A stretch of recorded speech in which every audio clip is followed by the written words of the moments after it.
Hello, my name is Steve Baker. I am a software engineer at Red Hat who works primarily on bare metal provisioning. As such, I spend a lot of time thinking about the early boot process and workloads. So I'd like to ask you a question. How do you know what your workloads are running? And we could break that down. Say on initial deployment, this talks to how much trust you have in your build pipeline and in the data plane and the control plane of your cloud provider. After the workload has been running for some time, how certain are you that what you deployed is still what is actually running? And say, if the workload is restarted, how certain are you that the same workload comes up that was the one that shut down? So the industry is converging on attestation as a general approach to improving your certainty of what you're running. There's a couple of projects that are worth checking out. One is Keyline, that's focused on attestation of, say, bare metal and virtual machine workloads. Another one, confidential containers, I just pulled as an example, as part of our whole trusted execution environment, and there's been quite a few talks related to this at this conference, but it includes an attestation component as part of that. And the Kata containers is one of the container engines which is supported in this overall project. Now this talk isn't about attestation, so I'm not going to go too much into the right-hand side of that very top-level diagram. But just as a general summary, infrastructure outside of your workload has the keys to establish a chain of trust so that when it queries an agent that is running on your workload, it can confirm that what is running is what should be running. The agent itself is is utilizing a TPM. So we're going to have a look at see what this TPM is. So the Trusted Platform module on say, bare metal is a dedicated chip specifically for crypto processing. And it performs a few functions, such as like key management. It can securely store keys, but it can also perform some limited crypto operations on that key, such as hashing, encryption, validation. The TPM also has a unique device identity, which is useful for certain authentication workflows. And it also does boot measurement, which we're going to look into more later on in this talk.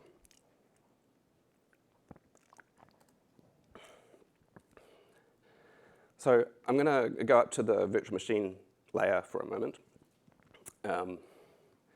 Whereas a TPM is a physical chip on a computer, Nova also supports a virtual TPM, which has been available since Victoria.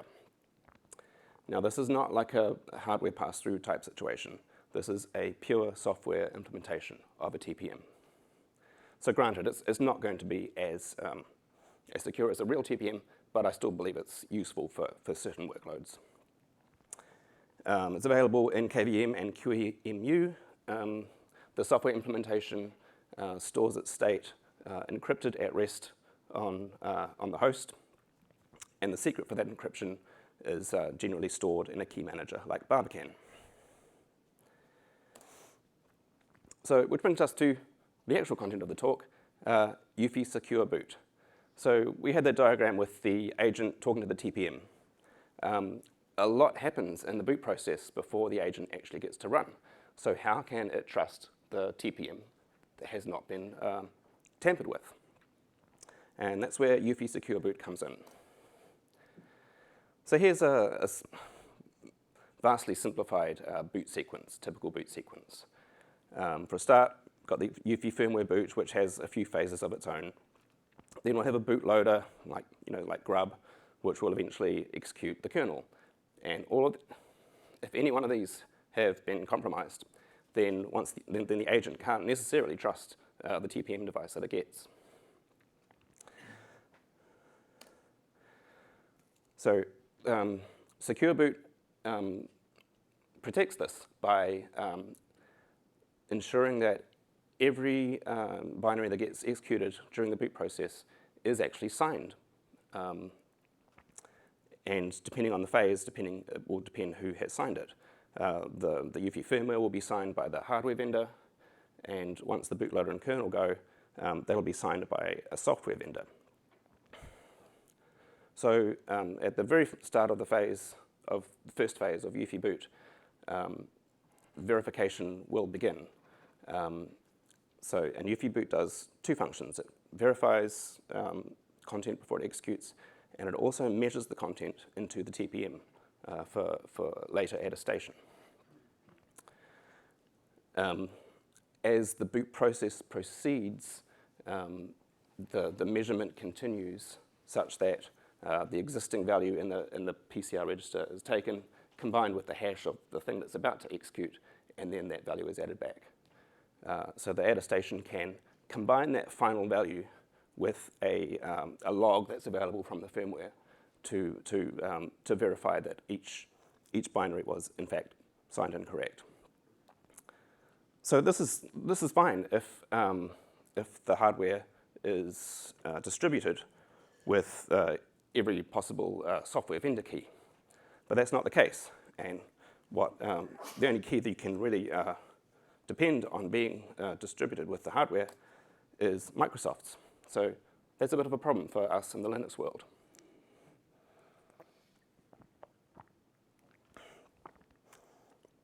And the solution to that, as implemented by Matthew Garrett some 11 years ago, was the shim. The purpose of the shim was to be a very small focused piece of software that doesn't have to change very much, so Microsoft doesn't have to repeatedly sign it. So it's a small executable that's signed by Microsoft, and its only purpose is to add another key as a trusted key for the boot process, and then chain load on to the bootloader, grub. And this is where we're at the moment. So now we have a fully verified boot process with any trusted Linux vendor key. You'll notice I didn't quite color in the kernel boot. That is because only the kernel binaries and the modules are actually signed at the moment.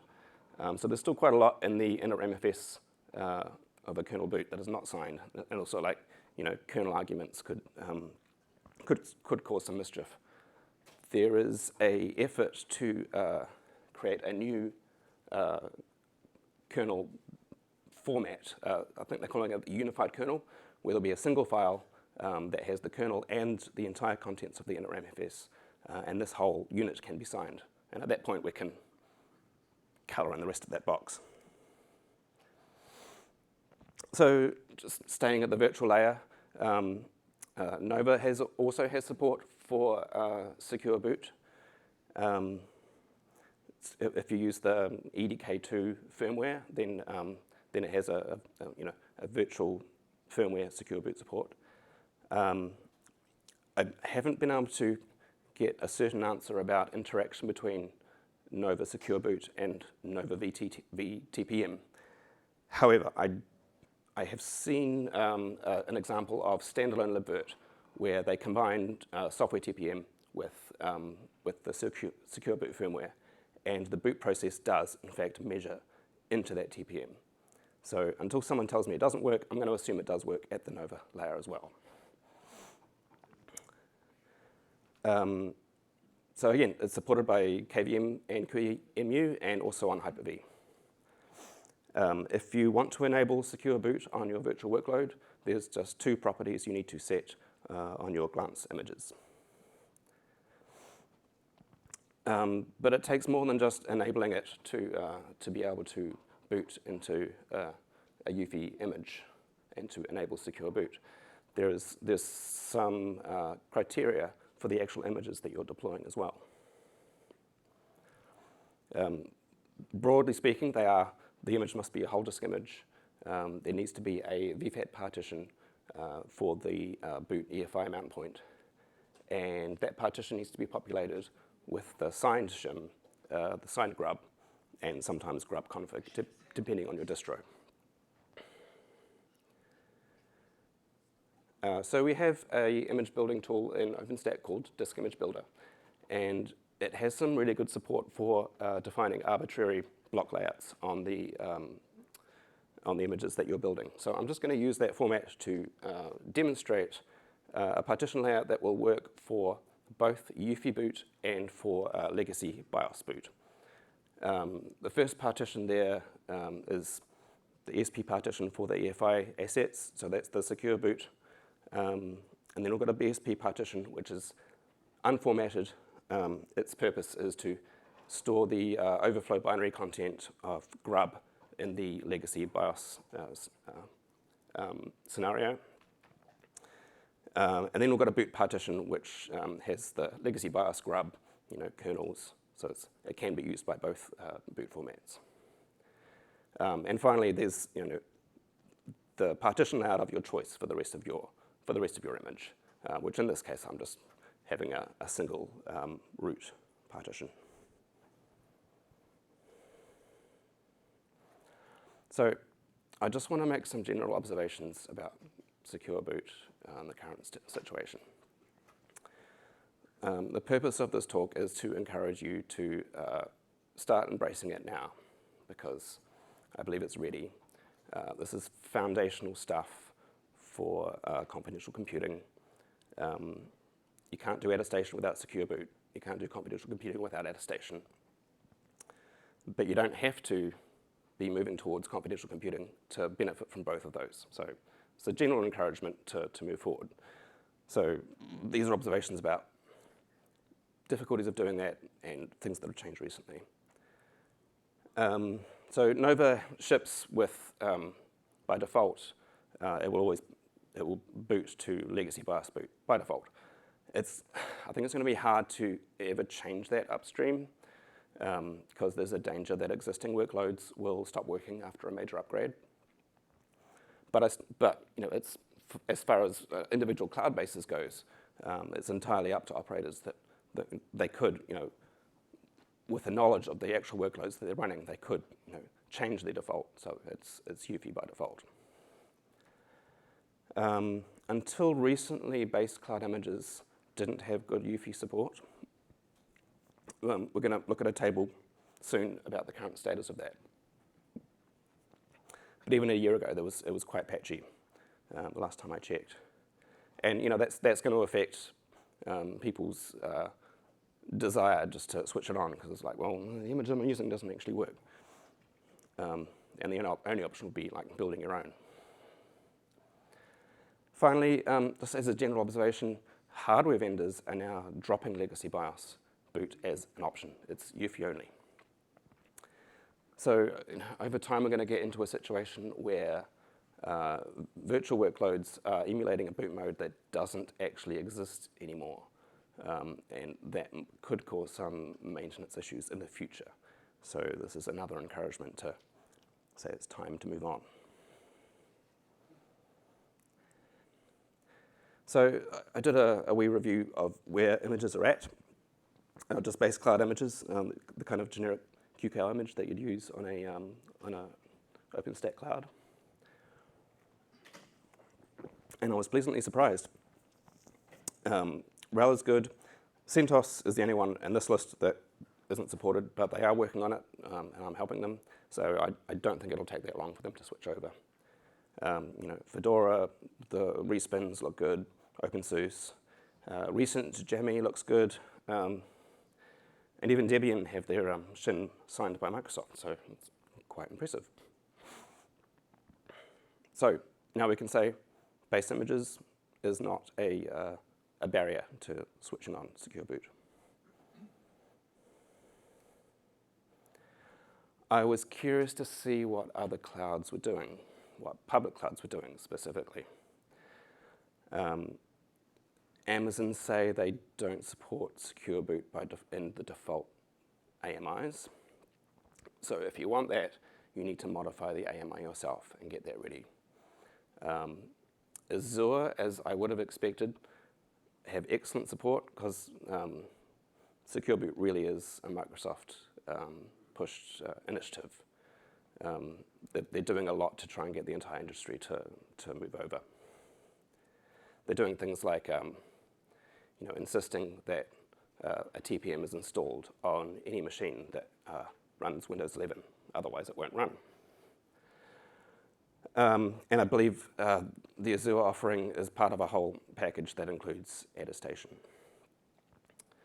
And likewise, Google Cloud has a Secure Boot plus attestation package so that end users can validate what their workloads are running.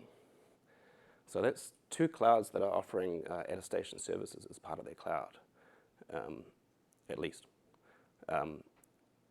Maybe that's something that OpenStack should be thinking about. I don't know. So let's park virtual workloads for now and switch to bare metal, which is actually where my expertise is in. Currently, like ideally, you just, when you're provisioning bare metal with Ironic, you'd switch on Secure Boot, you'd run the deployment, and that would be fine. On a typical deployment, that's not currently how it works. So here's a boot sequence of a bare metal deployment. It starts off with a network boot. And the first thing that network boot executes, that's not the firmware, is iPXE. And then iPXE will run the shim. iPXE will launch a RAM disk-based Ironic Python agent, which has its own grub, shim, grub, kernel. And once that's actually running, the actual provision process will occur. So an image will be downloaded, copied to disk, and when the node reboots, it's a normal workload. And so you'll probably see the problem here is that iPXE is not signed. So if you switch on Secure Boot and start the process, it will immediately just stop. And so end-to-end Secure Boot is something that I've been wanting to see happen for a while. So what are the options here? One option is to replace iPXE with grub network boot. It is actually possible to load the shim over HTTP, and the shim will then load grub over HTTP, and then we can instruct grub to carry on with the Ironic Python agent process. I was going to demo this, but I decided that a demo implies endorsement, and I wouldn't necessarily endorse this approach, even if it works, because it won't necessarily work in all cases. The grub local boot is very well tested. The iPXE network boot is very well tested, but the grub network boot, not so much. And error paths might not be as well understood or clear when something goes wrong. But it is an option. Another option might be to get Linux vendors to sign iPXE. So if iPXE was signed and we could somehow get the shim to load that instead of grub, then that would give us a way of allowing Secure Boot to work with this current network boot-based flow. But the third option is just use Redfish Virtual Media Boot. Once again, Virtual Media Boot to the rescue. Because in theory, there's no network boot required at this point. Let's just see how that. So in the Virtual Media Boot case, Ironic will create a custom ISO, and then it'll make Redfish calls to attach it as a virtual device on the node, such as a virtual CD-ROM. And so when that starts executing, it's just a standard Linux distro. So we can have Secure Boot turned on all the way through. Once the image is copied, reboots, and again, just a standard signed boot. And that is what I'm going to demonstrate next.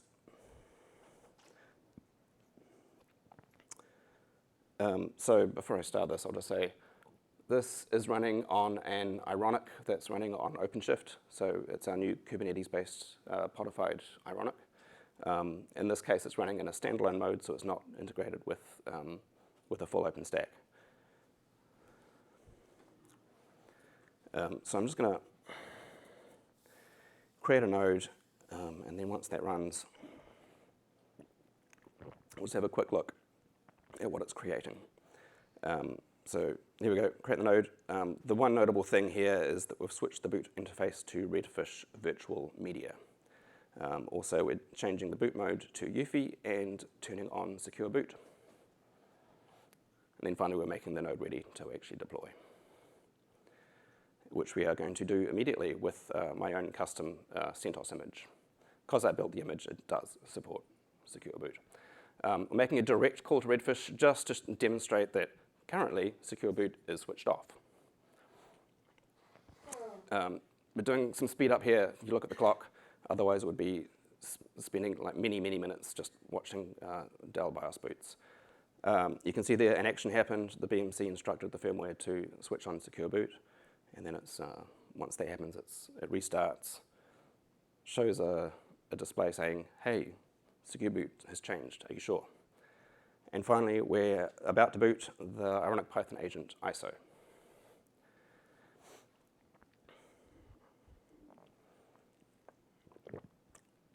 And now it's actually downloading the image, running it to disk.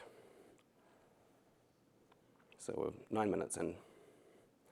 Just popping back to the Redfish output, and indeed it is now enabled. And now we're booting the actual workload.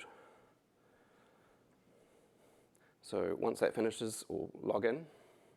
Hopefully you can see that, running mockutil sp state. And wait for it. Hey, it's enabled. Yeah, so that's it. I guess I should do some thanks. Thanks to Microsoft for pushing this whole effort along.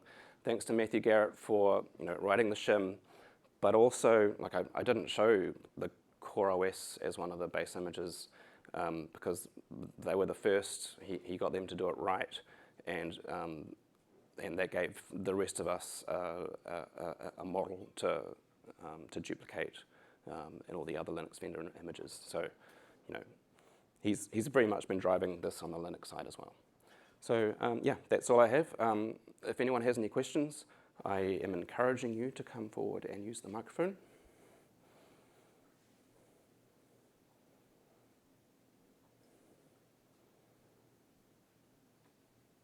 All right, thank you very much.